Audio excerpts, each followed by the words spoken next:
Kinilala po ng Akbayan Party List at atin ito koalisyon ang tinagurian namang Kalayaan na 16. Grupo ng mga lokal na opisyal mula sa Kalayaan, Palawan na pinagbabawalan ng China na makibiyahe or makabiyahe ng kanilang bansa. Ang travel ban naman ay pinatupad matapos idineklara ng Konseho ng Kalayaan bilang persona non grata ang mga nakaraang at kasalukuyang embahador ng Beijing sa Maynila.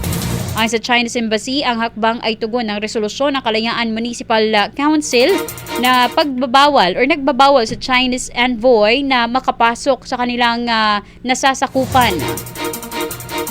Nitong Martes ng umaga, ginawaran ng Akbayan at atin ito ang mga opisyal ng West Philippine Sea Heroes Award bilang pagkilala sa kanilang matapang na panindigan.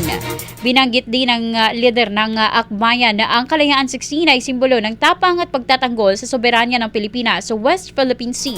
Nabatid na mahigit sa 300 residente ng Pag-asa Island ang patuloy na naninirahan at nagpapatibay ng presensya ng Pilipinas sa pinag-aagawang teritoryo. Sa kabila ng travel ban, na natiling determinado ang mga lokal na opisyal na ipaglaban ang karapatan ng bansa sa West Philippine Sea.